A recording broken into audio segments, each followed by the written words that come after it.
There are some stories that come round and round and round again. And just like the roundabouts for which it's famous, it's not the first time we've heard about the success of Milton Keynes. But today came the news that in the last decade, the town, built on a grid road system, which still isn't deemed a city however much they want it to be, had the best jobs growth of any in Britain. A new town there is going to be in the rural heart of North Bucks. Initially a village of 160 people, in 1967, under the utopian direction of the urban planners, this post-war new town was born. Expansion was rapid. More than 250,000 now live here.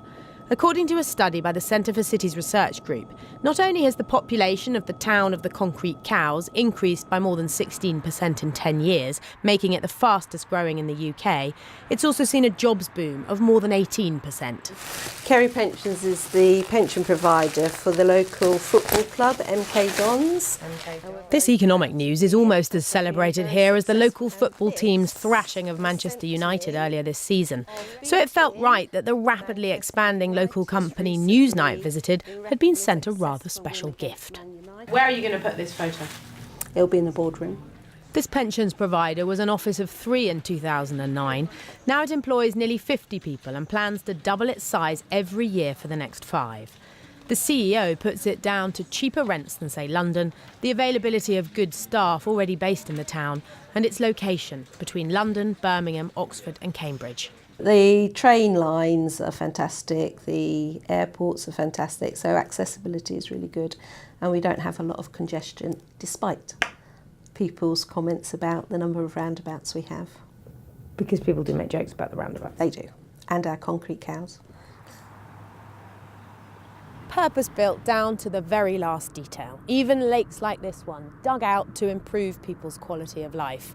When they designed Milton Keynes, they were also creating a blueprint for growth.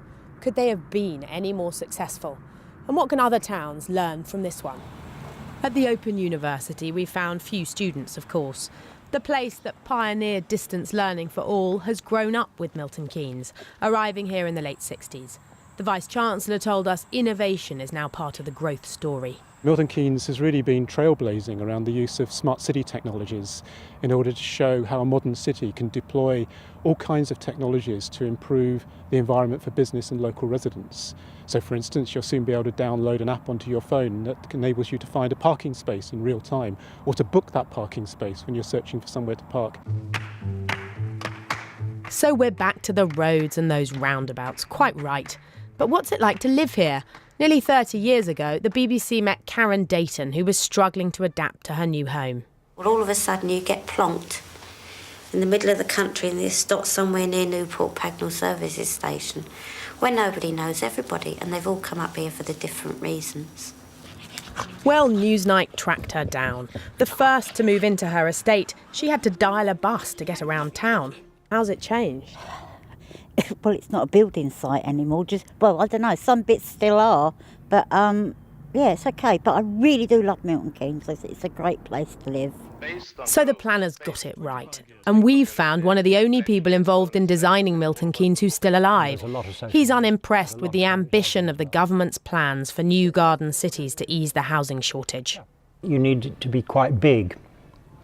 Little tiny projects like Ebbsfleet or the Bicester Newtown project are really just suburbs or small towns, and they will never support universities or high-level services. So people will travel a lot, they'll be very car dependent. As for his creation, Mr. Edwards thinks Milton Keynes isn't finished yet, that the town will continue to expand, which will mean more roundabouts, but also more jobs and growth.